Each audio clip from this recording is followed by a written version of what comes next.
So as we discussed the other day, and I'm sure you've all seen like clips and pictures and videos from it, AOC and Bernie Sanders had just record-breaking rallies over the past few days. There was at least 3 rallies. One was in Denver, one was in Phoenix, I think one was in Vegas. And what we saw in place after place after place is they were beating records, not only their previous records. So like Bernie got bigger crowds now than he did in his 2020 race and his 2016 race, but also they were beating Trump records in terms of rally size, right? And the last rally they did, which again, I believe was Denver, the numbers are somewhere between 34,000 and 36,000 people showed up, which would mean that it's Bernie's biggest rally of all time. And this is, remember, an off-election year. He's not running for anything. The whole point of this rally is to expose the oligarchy and say, here's what Elon Musk is doing, here's what Donald Trump is doing, here's their plan, here's how we fight back against it. And so, wall-to-wall, shattered records. Now, by the way, I see a lot of cope on right-wing Twitter over these rallies. Now you have Elon Musk and many of the MAGA accounts are claiming, oh, that number's actually fake, and a forensic analysis says there were only 20,000 people there, not 36,000 people there in Denver. And look, this is how you know we're fucked as a country, is that there's zero shared reality anymore. And there aren't right-wingers who are going, yeah, I disagree with Bernie and AOC, but there's a lot of enthusiasm for them right now, and there's a lot of fight against Trump that's bubbling up. None of them can admit it. They have to live in a fantasy world, be delusional, and pretend like, oh, this is all George Soros funded and organized. This is what they're doing with the town halls, too, where angry constituents are showing up and reaming Republican congresspeople. All the MAGA accounts are like, no, that's all AstroTurf. That's all fake. Everybody loves the Republicans. Embarrassing. But the reason why this is such an important story is because it's a mask-off moment. It's a true mask-off moment. And what I mean by that is the dividing lines are so fucking clear. Basically, anybody who says positive things about these rallies, in this moment right now, fighting Trump, they're an ally. They're an ally. They're on the right side. They're going to stand up and fight back against fascism. But by the same token, anybody who utters a peep of disagreement, they are not an ally. They are an enemy, right? Again, this is a mask-off moment where people are truly revealing their colors and showing you where they stand when the chips are down. On MSNBC, they got into a little heated argument over this. You have Simone Sanders and you have Michael Steele. Now, nominally, both of these people are big-time anti-Trump. But again, the true colors are starting to show in the moment when the leaders of the resistance are becoming clear. Here we go. Let's watch and then we'll break it down. First off, the oligarchy tour, I think, kind of misses middle America because again, Democrats, in my view, being tone deaf from what the American people are saying. Folks sitting at the local pub aren't using the term oligarchy. Okay, wait, but I'm sorry. They're in middle America. He launched a tour in Omaha. They were in Denver. Look, again, it doesn't matter. It doesn't matter where you launch it. It's what you say when you launch it. And if you're using terms and phraseology, right, that is not directly connecting people, then that becomes a concern. Michael Steele is the former head of the RNC. He is a Republican. Now, to be fair to him, he is an anti-Trump Republican.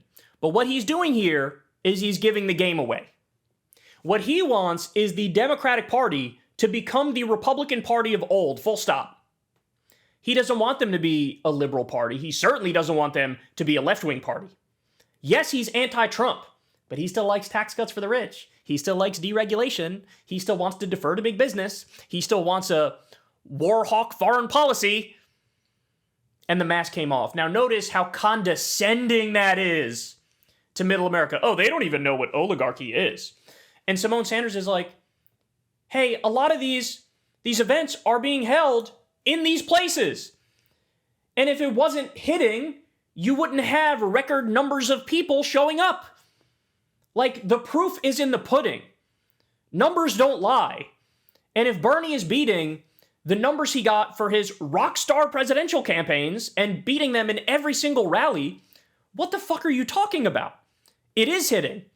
And by the way, also, even if you think they don't know what that word is or they don't care about that, certainly after it's explained to them, they'll be like, oh yeah, I'm against that. Oligarchy is bad. We need to fight back against that. By the way, there was a poll that came out, and a plurality of Americans now say, we are an oligarchy. More Americans say we're an oligarchy than a democracy. Because everybody can see what Elon is doing. Everybody can see he's the richest man in the world. Everybody can see he spent $270 million to basically buy Trump, buy the Republican Party, buy the White House. And now everybody can see he's illegally hacking in to our government agencies, cutting, whatever agencies he wants to cut, taking $8 million a day in corporate welfare for himself and his companies. Everybody can see these things. They can see these things. So again, I want to reiterate, literally anybody you see who's trying to tamp down enthusiasm for the Bernie and AOC rallies or the Tim Walz town halls or the Ro Khanna town halls, anybody who's doing that, dismiss them. They are not your ally. They are your enemy. Because if you can't look at the most effective resistance to Donald Trump and say, hey, despite my disagreements with it, obviously these people are correct on the broader question and we should back them right now. If they can't do that, they're not an ally. They are an enemy. I've even seen some fake lefties doing the same thing, where they act like, oh, Bernie's going to sell us out and Bernie's not good enough. So let me get this straight. Bernie's not good. We're staring down the barrel of fucking fascism right in front of our eyes. No due process, no habeas corpus, constitution shredded, colonialism and imperialism from the 1800s returning, a market crash based on horrible economic policies, a war on the working class, tax increase on about 95% of Americans while you cut it for corporations and the wealthy. You're looking at all of that, and you're going to fucking nitpick the people leading the resistance. I said it before, even if you have some centrist Democrats who I might not agree with on a bunch of policies, if they are leading the resistance against Trump, and they're the ones who are getting the numbers out there, I'd be like, hey dog, we can save our disagreements and our fights for another day. Right now, we're allies in fighting back against Trump and fascism, right? But it's just such a weird reaction. Now, by the way, linked to this conversation too is this whole abundance agenda thing. Have you guys seen this? Ezra Klein and somebody he's working with, they think they have the liberal answer to Trumpism. And they say the liberal answer to Trumpism is this ideology called abundance politics. And the idea behind it is, hey, democratic governance hasn't been going so well. If you look at places like California, you look at blue states, there's a lot of problems in those states. And the solution to those problems, we need to change the zoning laws and make sure we can get things done quickly, right? So, like, think of the high-speed rail in California, which is like decades overdue, and they wasted billions of dollars and nothing came of it because there's all these lawsuits and all this paperwork, and basically getting things done gets dragged out, right? And so they have to say, oh, we're going to do abundance politics is the answer to Trumpism. And they're trying to make it sound like it's this end-all be-all thing to fight back against Trumpism. But what does the analysis leave out?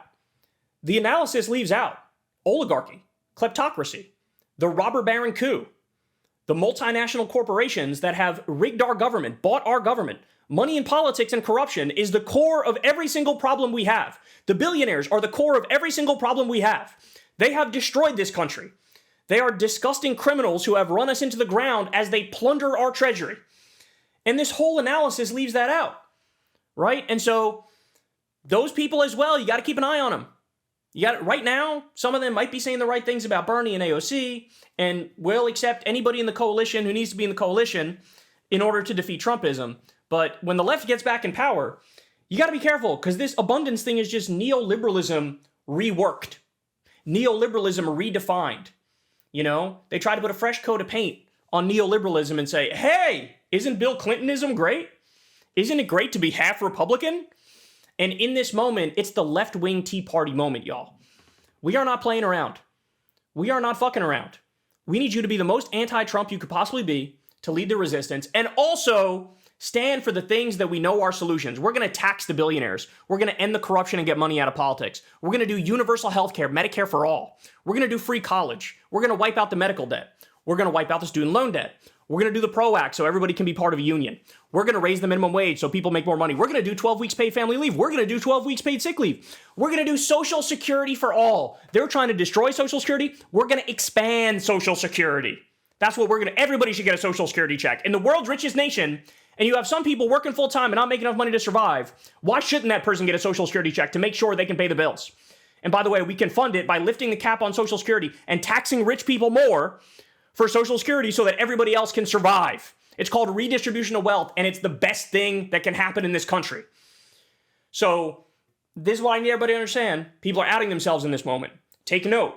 Anybody who's like, oh, for this reason and that reason and that reason, actually, it's not great that Bernie and AOC are shattering records and leading the resistance and showing us the way out of the wilderness. If they are saying that, they are your enemy. They are not your ally.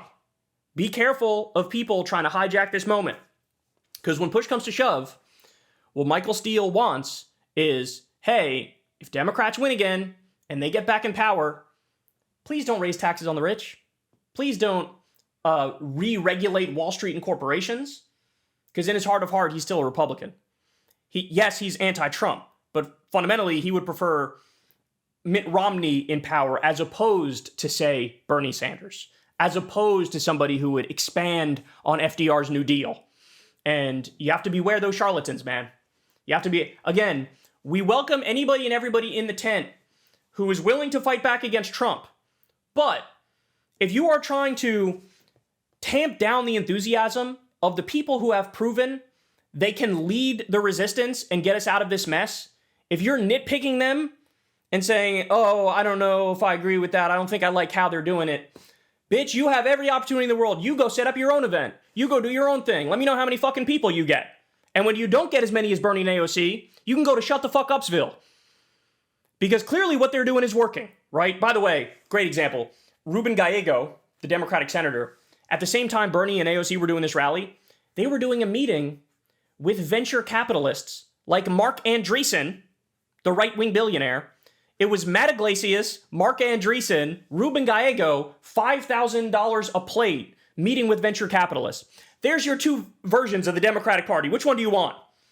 It's the Michael Steele, where Republicans, but we're anti-Trump, don't talk about oligarchy, and Ruben Gallego and John Fetterman. Like, that's one side, right? The fucking capitulators. The people who cuck themselves over and over to MAGA because they half agree with them. It's either that or it's the leaders. It's the AOCs, it's the Bernie Sanders, it's the Jasmine Crockett's. It's the people who are willing to fight Trump on everything and also have a counter philosophy and ideology which brings genuine and true change. So, Simone Sanders coming through here, basically being like, look, we're done with your nitpicking. And I've noticed this a lot these days on MSNBC. Yes, Joe Scarborough and Mika are the worst of the worst. But to my surprise, you do see Maddow is stepping up. Chris Hayes is stepping up. Even somebody like Simone Sanders. They're sort of they're like feeling the same sort of Democratic Tea Party vibes. Where they're like, fuck Chuck Schumer, fuck Hakeem Jeffries, fuck anybody who's nitpicking the left. The left is right, and they're the only people with fight in them. And God, I never would have guessed in 2017 that you would have had MSNBC, the types on MSNBC, to sort of be down with the left-wing Tea Party. Because remember, I was one of the people who founded the original attempt at a Democratic Tea Party. I was one of the co-founders of Justice Democrats, which that was the idea of the Justice Democrats. But we did it in 2017, and we missed our moment. At that time, Democratic voters still thought of Democratic politicians as like, yeah, they're good and they're fighting for us and stuff. And so, yeah, we like our politicians. Whereas we were screaming, no, the ones that are in there don't really want to fight for you. The ones that are in there are semi-cucking to MAGA and they're sort of right-leaning and we're not okay with that. Well, now the electorate has caught up to where we were in 2017, right? And they're like, oh, we want fighters. We want fighters. We want people who are going to represent something, right? And so we just missed our window. We were too soon. We did it in 2017. We should have done it in 2025. But that Democratic Tea Party is bubbling up. And you'd be surprised. A lot of people are shocking me in the sense that they're hopping on board and they seem to be genuinely down with the Democratic Tea Party. And then there's others who are pathetic losers who are trying to pretend like this is no big deal and don't look at it. And actually Bernie and AOC are wrong about this, this, and this. And here's what I have to say to those people. Go fuck yourself. Hey, y'all, do me a favor and like and subscribe. It helps out big time in the algorithm. Click the bell as well for notifications when videos drop. And watch that video on screen right now. You know you want to.